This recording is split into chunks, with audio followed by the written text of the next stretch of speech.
I still remember the day the sky felt heavier. It was my father's birthday, the day our family used to celebrate like it was a national holiday.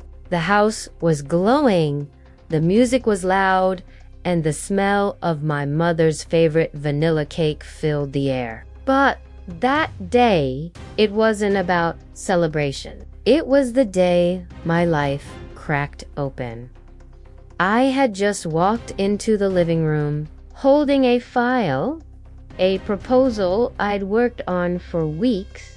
It was meant to take our family business, Harrison Industries, to the next level. My father always told me I had a head for a strategy. I believed him.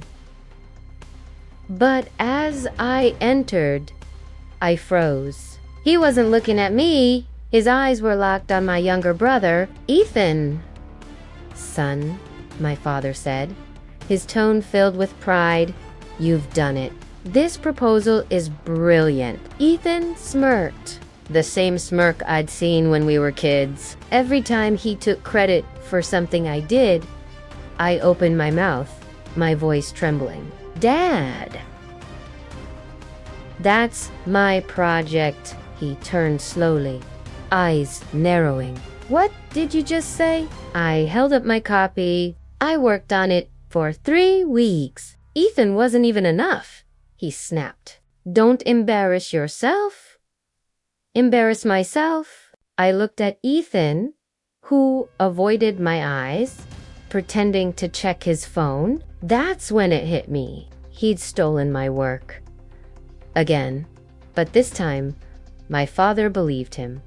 The laughter, the toasts, the speeches, all in Ethan's name, and I stood there, a silent ghost in my own home, watching my family cheer for my brother, while my heart broke into pieces.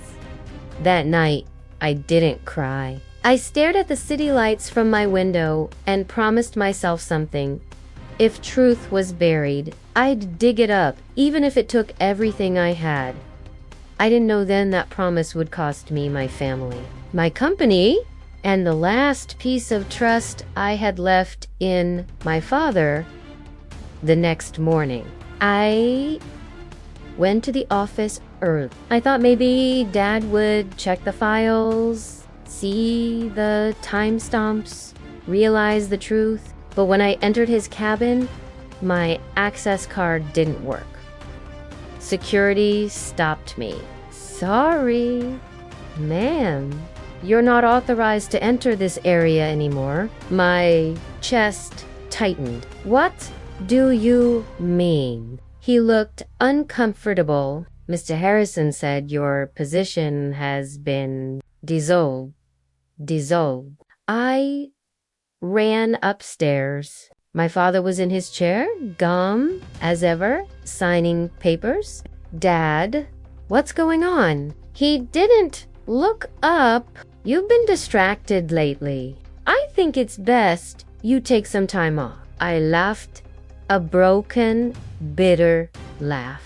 "You're firing me from the company I built half of," he sighed. "You're emotional, and emotions don't belong in leadership." Emotional? That word hit like poison, because what he meant was, "You're not Ethan."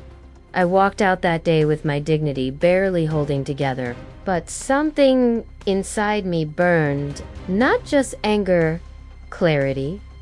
For years, I had believed my father's affection was unconditional. For years, I thought hard work would speak louder than favoritism. But I was wrong. Ethan didn't need talent. He had my father's blind trust. And I was just the backup plan he never wanted. That's when I started to document everything. Emails, drafts, times voice memos, proof that the proposal was mine. I didn't know what I was building then, but I knew one thing. One day, I'd make them face the truth they buried. Weeks passed. Ethan's success became the company's big story. Newspapers wrote about his innovative vision. My father proudly posed beside him in interviews. But then something strange happened. The project that Ethan stole, the one I actually created, began to fail. The numbers didn't add up. The timelines collapsed. My father grew furious, shouting, firing employees, blaming the wrong people. And Ethan, he panicked. He couldn't fix what he didn't understand. That's when I knew the moment of collapse was coming. And when it did, I would be there. Not as a victim, but as the one they underestimated.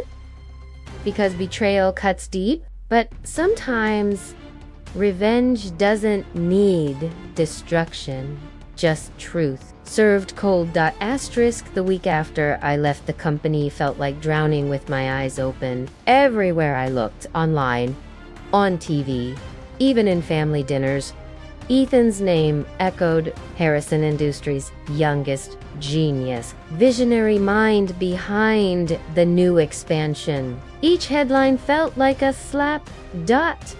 At first, I tried to ignore it. I told myself, truth always finds a way. But truth was slow and humiliation was fast. People from the office stopped replying to my messages. Some avoided eye contact in public. It was like I'd suddenly vanish from the world I helped build. But silence has a strange power. It makes you hear things you couldn't before. And one night, while scrolling through my old emails, I found something, a forwarded message, subject line, revised proposal from Ethan. It was sent 2 days before I was locked out of the system. Attached was my file, word for word, except the author tag said Ethan Harrison, and at the bottom, a note from my father. Proud of you, son. Let's make this the foundation of our next chapter. My chest tightened so hard I couldn't breathe. This wasn't just my brother stealing my idea. My father had helped him do it. He had known. He didn't just believe Ethan's lie. He built it with him. That night, I broke. I'm not ashamed to admit it. I sat on the floor, surrounded by screenshots and files, shaking. It wasn't just betrayal, it was erasure. For years, I worked beside him, late nights, missed birthdays, endless drafts. I believed we were building something together, father and daughter, but maybe, all along, he only saw me as temporary. Someone to fill the space until someone to blame when things went wrong. And that realization, it didn't just hurt, it transformed me. The next morning, I stopped crying. I stopped checking their news. Instead, I started building something else, something of my own. I called an old friend, Ryan, one of the few who'd left Harrison Industries after seeing Ethan get promoted. Ryan, I said quietly, I need your help. I want to build something from scratch. He hesitated. You sure you want to fight them? They're powerful. I smiled, a calm, dangerous kind of smile. I don't want to fight. I just want to show the truth. He understood. He always did. We started small, just 2 laptops, a rented workspace, and endless cups of coffee. But every night, as I built this new project, I imagined my father's face when he'd see my name again. Not as his daughter, not as a mistake, but as his rival. Months passed. Harrison Industries brilliant. Expansion was falling apart publicly now. Investors were pulling out. Rumors spread that the company's leadership had internal conflicts. Evie tried to patch things up, hosting press conferences, making big promises, but I knew the truth. He didn't even understand what he was defending. He had stolen the body of my idea, but he never understood its soul. Meanwhile, Ryan and I had built something real lean, focused, honest. We called it Aurora Dynamics. Our software wasn't flashy, but it worked. We used the same foundation I'd designed for Harrison's failed expansion, the real version. And people started noticing. Within weeks, a few investors reached out, then media, then silence from my father's side. The kind of silence that hides fear. Then, one night, I got a call from a private number. I almost didn't pick up, but curiosity won. Hello? A familiar voice answered, calm, cold, unmistakable. Isa? Bey. My father. For a second, I couldn't speak. The sound of his voice brought back everything: pride, pain, and anger. He continued, "You've made quite a noise out there." I stayed quiet. He sighed. "Listen, I'm not calling to argue. I just think we can work together again." I almost laughed. Work together? After you threw me out. You misunderstood, Bella. It was business. Things got complicated. My voice rose. You took my idea. You gave it to Ethan. You made me look like a liar. There was silence. Then he said something I'll never forget. Sometimes you have to choose the son who can lead, not the daughter who dreams. The words hit me harder than any betrayal before. It wasn't about talent, it was about bias. He never saw me as capable, just emotional. I felt my pulse racing. Then watch me lead without you, and I hung up. From that night on, something inside me changed. I didn't want his apology. I didn't even want revenge anymore. What I wanted was proof that I could rise without their name. But life has a cruel sense of irony. The next morning, a news alert popped up. Harrison Industries faces investigation for corporate misconduct. At first, I thought it was coincidence, until I saw the details, leaked internal documents showing who approved false reports and data manipulation. My father's signature was everywhere, and one email came from Ethan's account. They had been caught in their own web. I didn't plan it. I didn't leak it. But watching their empire crack felt like the universe whispering justice in silence. Still, part of me ached. That was my family, my blood. The same people who taught me ambition and betrayal. And as their empire burned publicly, I wondered, would they ever realize who really built the foundation they destroyed? I wasn't sure, but I knew one thing.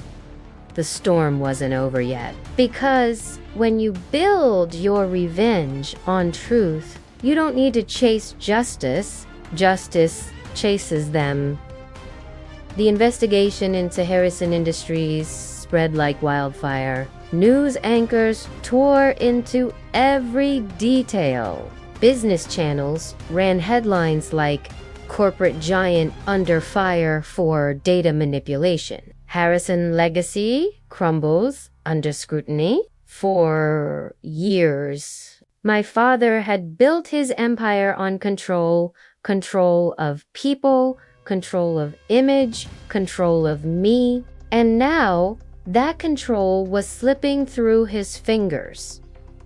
Meanwhile, Aurora Dynamics, my small, quiet startup, was starting to make noise. Investors who once ignored me were now calling. Clients who had left Terrason Industries were reaching out to us, saying, "We heard you built what they couldn't." And they were right. Every deal I made, every presentation I gave was a silent message to my father: "You chose the wrong child."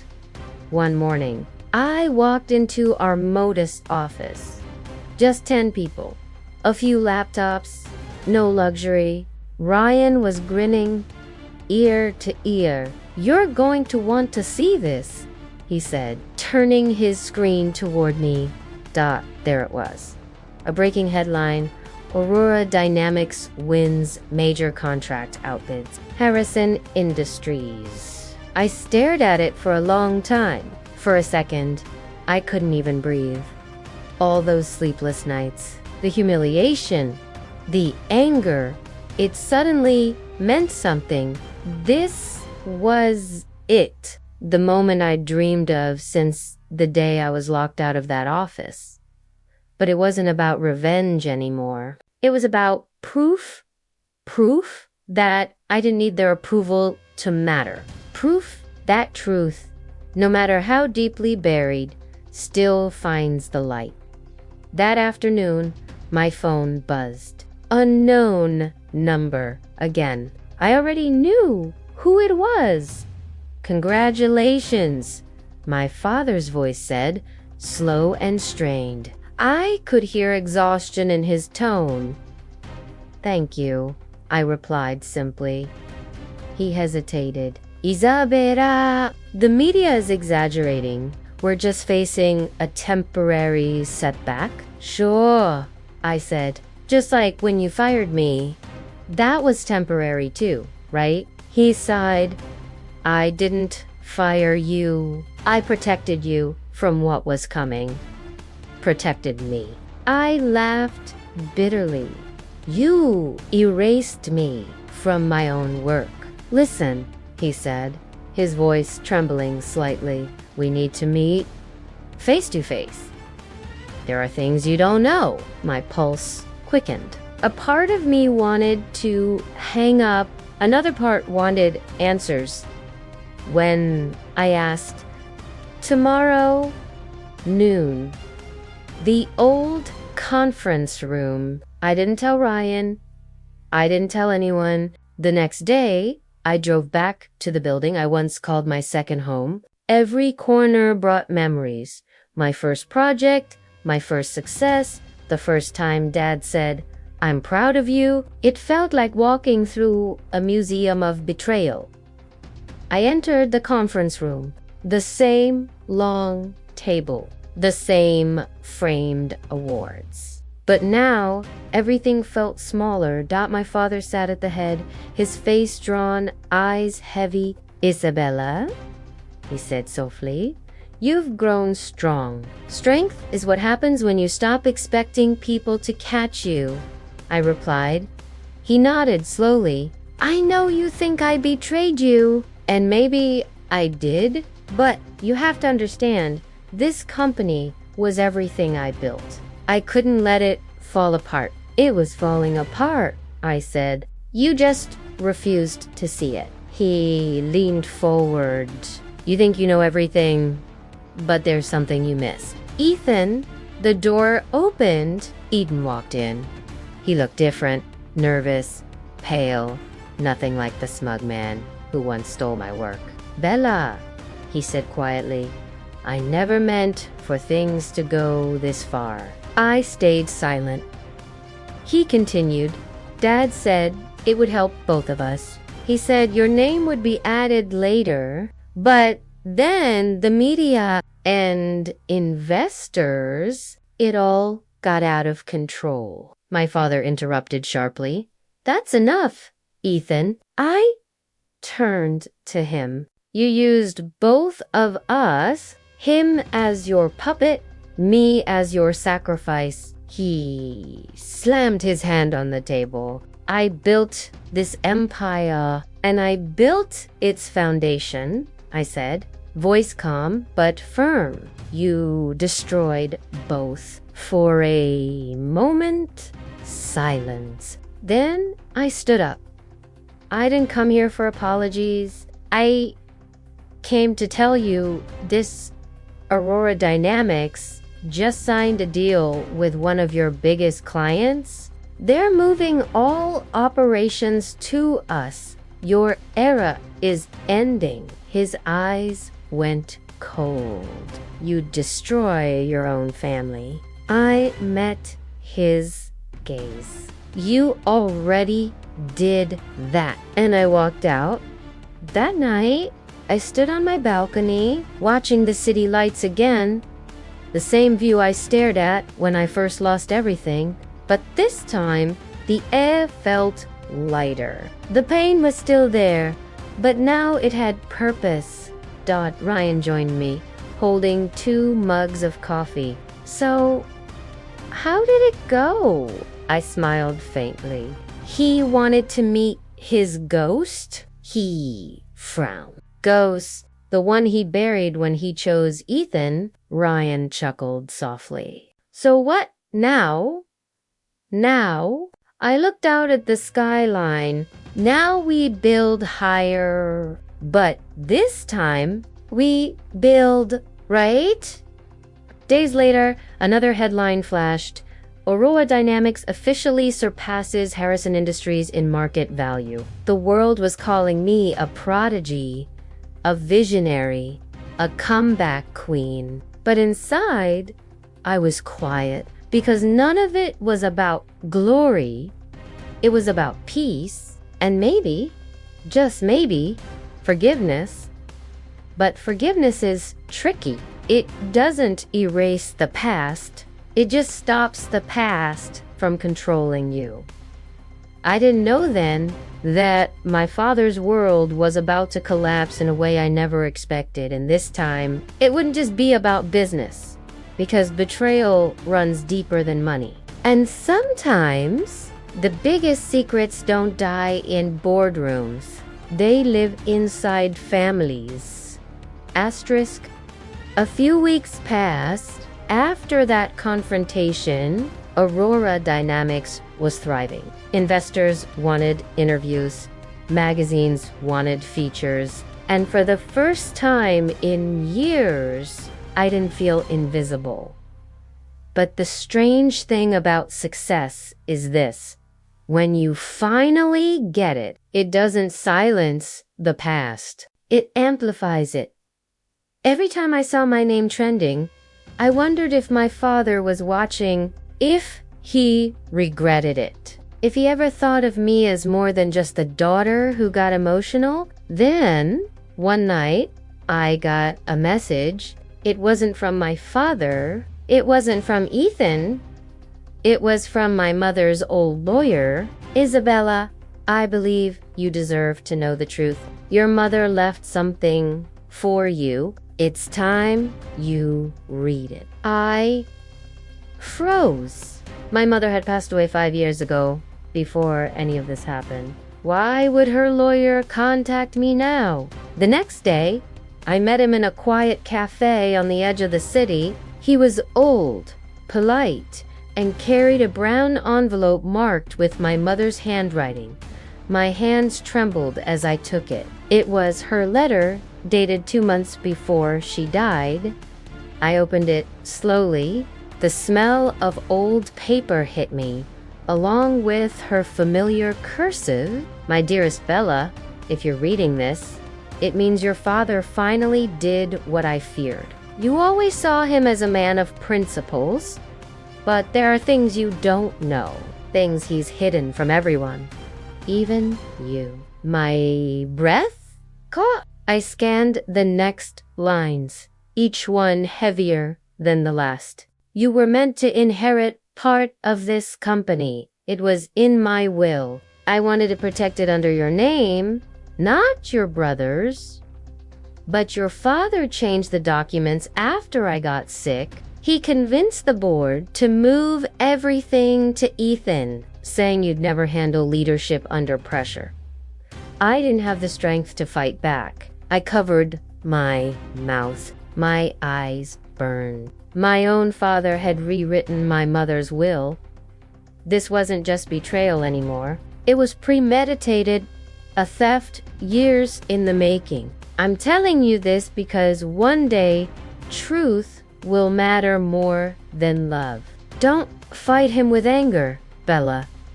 Fight him with success and integrity. The world may doubt you. Don't you ever doubt yourself. By the time I finished reading, my tears had soaked half the page. My mother knew. She saw it coming.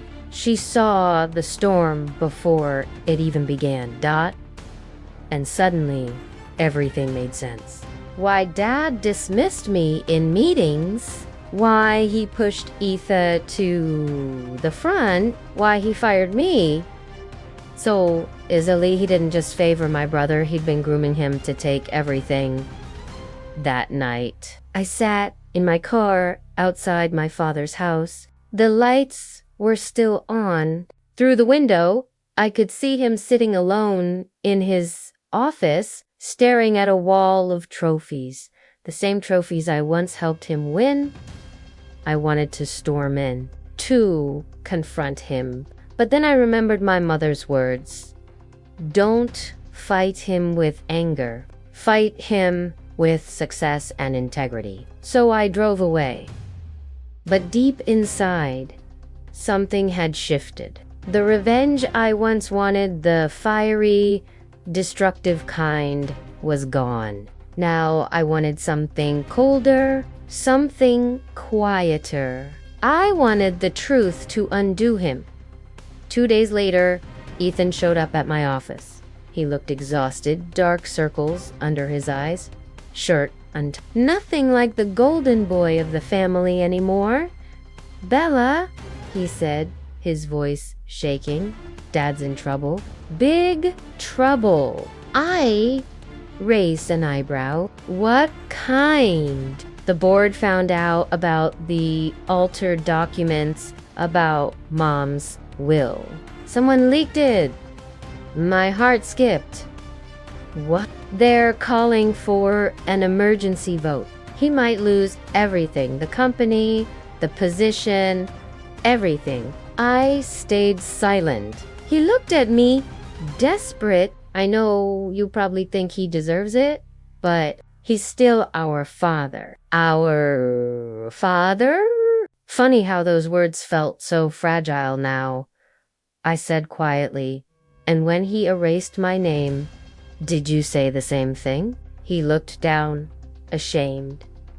I didn't know, he murmured. Not all of it. I thought he was protecting the family name by erasing the women in it. I snapped. He didn't answer. Later that night, I sat by the window, watching the rain streak across the glass. I thought about my mother, about her letter, about the kind of revenge she wanted me to choose, the kind that doesn't destroy, but exposes. So I made a decision.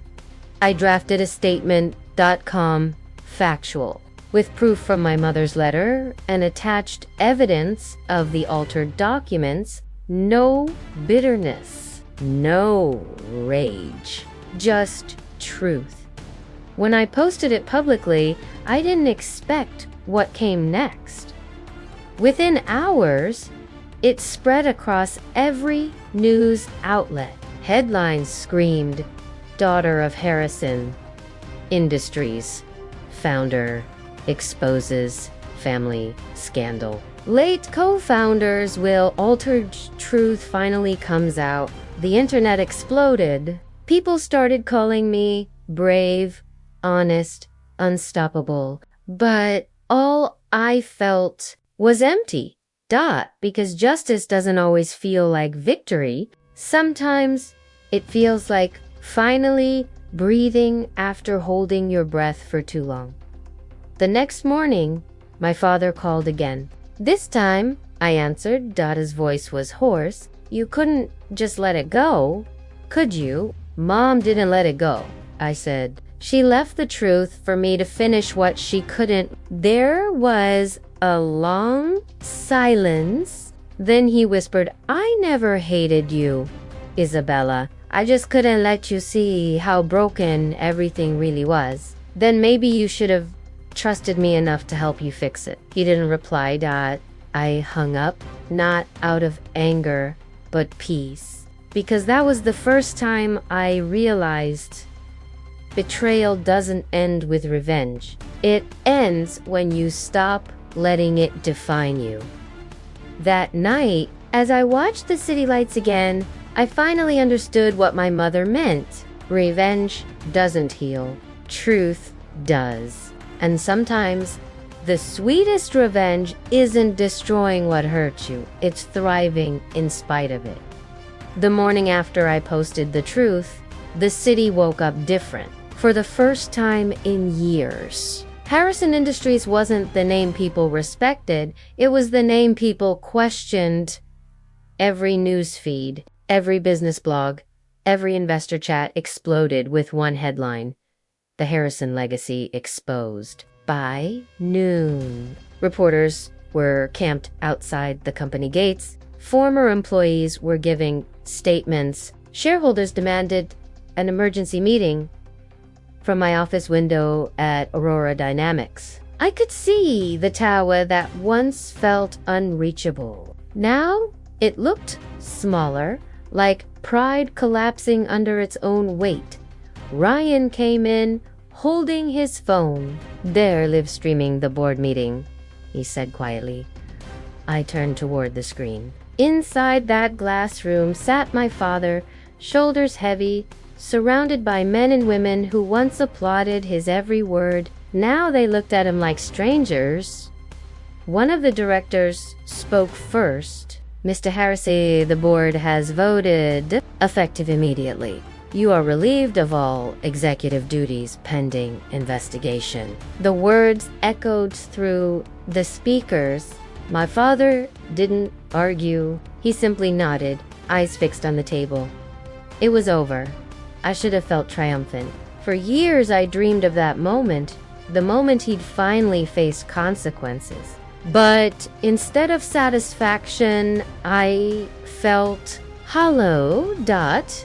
Because watching someone fall isn't victory when that someone once taught you how to walk.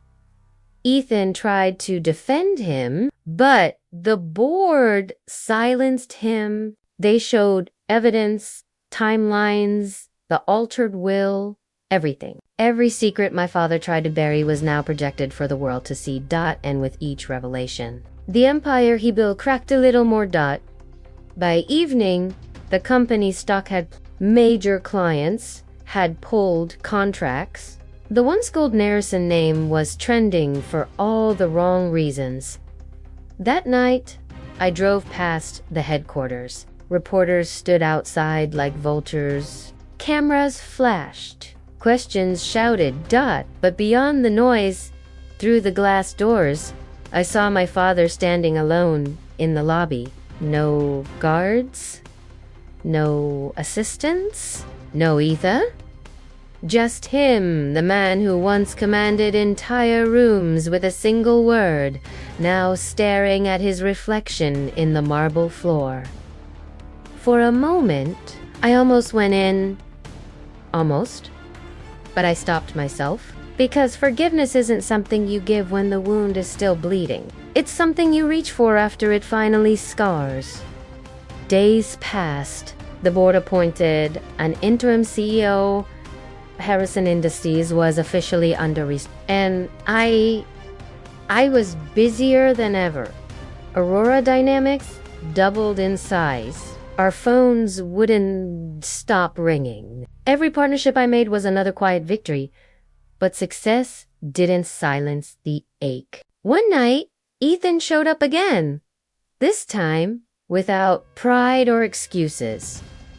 He said softly, "Dad's not doing well. He won't talk to anyone. I think he's waiting for you." I stared at him, unsure. Why me? Because he whispered You're the only person he ever truly respected, even if he never showed it. I didn't answer then, but the thought followed me. It echoed through every meeting, every applause, every quiet ride home. Finally, one evening, I went, no cameras, no drama, just me, Dot.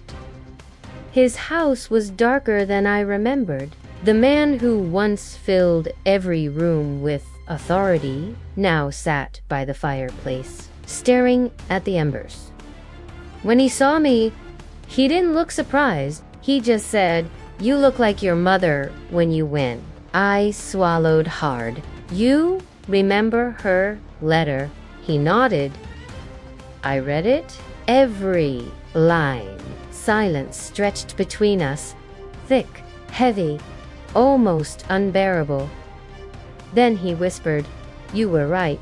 I took everything from you because I was afraid you'd outgrow me, and you did." I didn't speak. I just let him continue.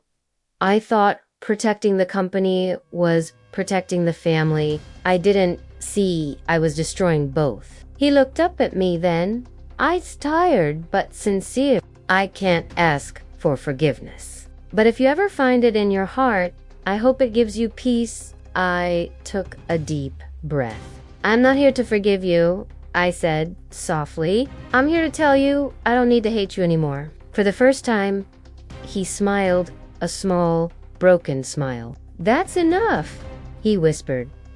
When I left his house, the night air felt different, lighter.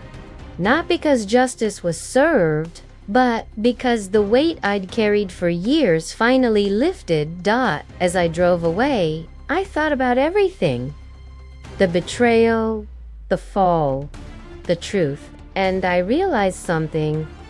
Revenge had started this journey, but truth had ended it. And peace was what survived. Weeks blurred into months. The chaos that once surrounded the Harrison name slowly began to fade from headlines, replaced by newer scandals, louder stories, fresher betrayals. But for me, the silence after the storm was louder than any crowd. I finally had everything I once thought I wanted: power, recognition, a company that bore my own vision. Yet every night, when the world quieted, I kept asking the same question. What was it all really for? At Aurora Dynamics, our offices buzzed with energy, new clients, new investors, endless meetings. People congratulated me, called me an inspiration, a symbol of strength. But deep inside, I knew something they didn't. Strength doesn't come from revenge. It comes from surviving what tried to break you and still choosing not to become it. Ryan noticed the change first. "You don't celebrate anymore," he said one afternoon. "Every win feels like another chore." I smiled faintly. "Because winning isn't the same as peace." He nodded as if he already knew. That's the thing about people who've been through betrayal. They understand silence better than words. One morning, an email arrived from the Harrison Foundation, the last surviving branch of my father's empire.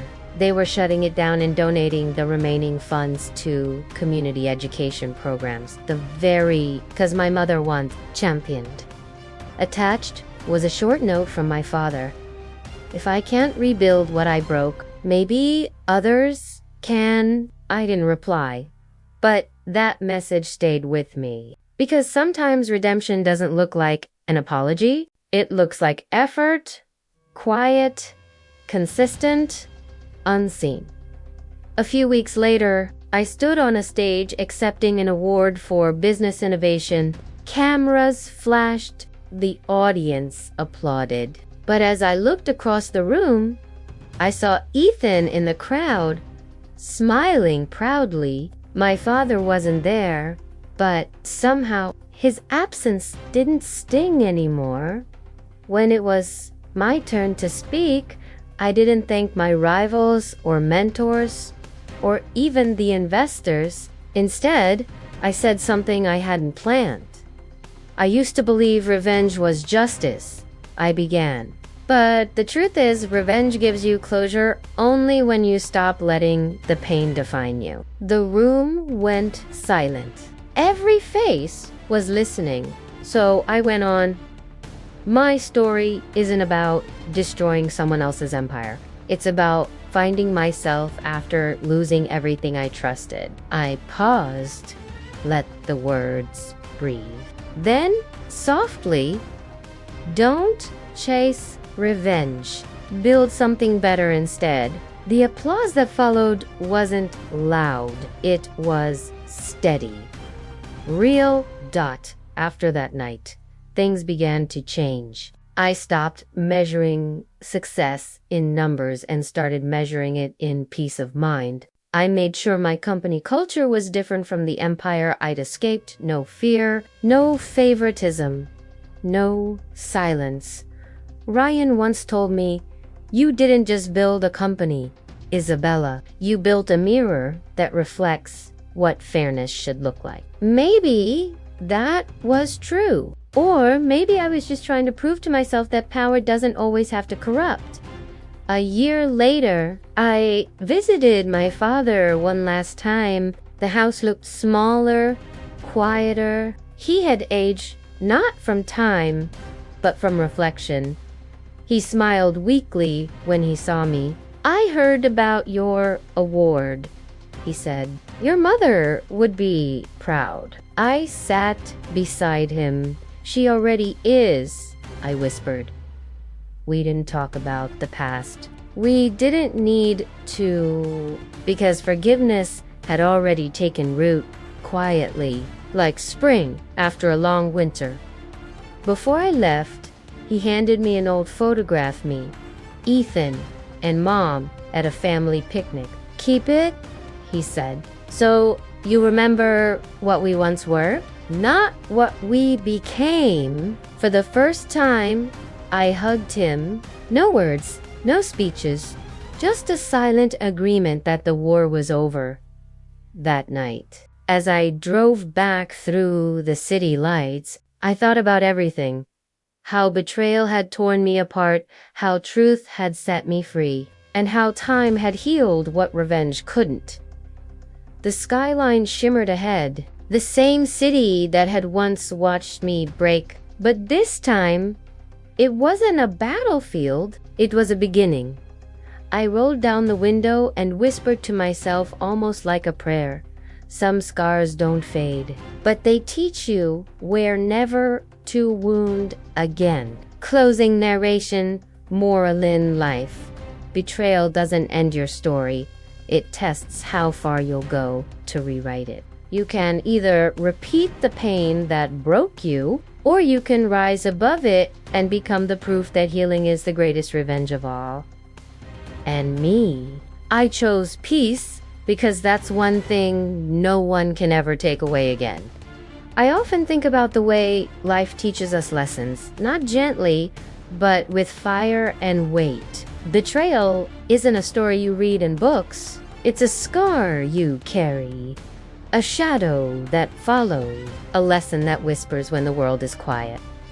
For years, I believed that revenge was the answer. I imagined the moment they'd see me succeed, the moment my father and brother would finally understand what they had done. And yes, that moment was satisfying, but it wasn't healing. Healing came later, in quiet mornings, in small victories, in choices that didn't seek to destroy but to rebuild. I learned that betrayal reveals people's true colors, but it doesn't define you. You define yourself by what you do with the pain. You define yourself by whether you rise or crumble. I also realized that sometimes the people you love most can hurt you the deepest. And sometimes the same people who betray you can in their own way, teach you the strength you never knew you had. My father's empire fell. My brother's pride shattered, but I didn't celebrate their ruin. I simply built a life where I could thrive. Because success isn't just about power or recognition. It's about integrity. It's about knowing you did what was right, even when the world tried to tell you otherwise. And so I carry these lessons with me every day. Never let someone else's betrayal make you lose yourself. Proof matters more than pride.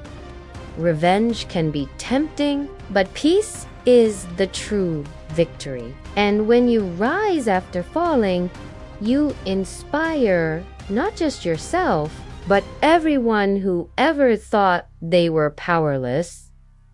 I don't tell this story to scare anyone. I tell it because somewhere out there, someone is standing at the edge of their own storm, someone who has been wronged, ignored, or erased.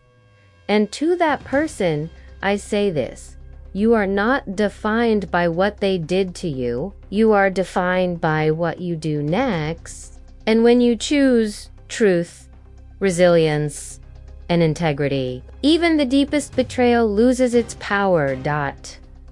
As I watch the city lights twinkle below, I finally understand the greatest revenge isn't destruction. It's rising.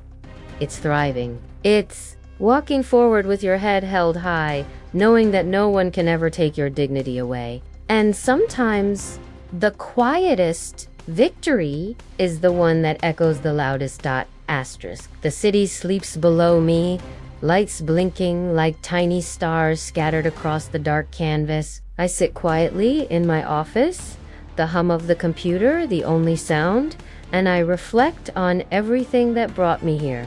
Betrayal had shaped me. Loss had strengthened me. And truth had set me free. When I first faced my father's favoritism, when I was erased from my own work, I thought the world had ended. I thought revenge would fix the pain. But now I understand revenge is fleeting. It only scratches the surface. Peace, resilience, integrity. These are the victories that last. I remember my mother's words again from that letter she left me. Fight not with anger, but with truth. Build, don't destroy. Rise even when the world falls around you. Her wisdom guided me through every dark moment. And tonight, I realize it wasn't just her legacy I carried, it was her courage, her vision, her belief in me, even when my own family doubted. Aurora Dynamics continues to grow. We make mistakes. We learn. We build stronger than before. Success isn't just about contracts or headlines. It's about creating something that reflects who you truly are. Something honest. Something lasting. Something you can look at without shame. I see now that betrayal, though painful, can be a catalyst. It forces you to look inward. It forces you to choose who you really want to become. And in that choice lies your power. I don't tell this story to boast. I tell it because someone out there might be sitting where I once sat, humiliated, erased, invisible, and I want them to know you are not your mistakes. You are not their betrayal. You are not the shadows they try to cast. You are what you build from the ashes. Tonight, as I close my laptop and watch the city glow, I understand that my story is no longer about my father or my brother or even the company that betrayed me. It's about me. It's about standing tall when the world wants you to kneel. It's about choosing truth over rage, purpose over revenge, and integrity over bitterness. Because at the end of the day, the greatest victory isn't the one that silences your enemies. It's the one that frees your own soul. And so I rise, not to punish, not to gloat, but to live, to build, to become the person I was always meant to be. And if my story teaches even one person that betrayal doesn't define them, that they can emerge stronger and wiser, then everything I lost, everything I endured was worth it.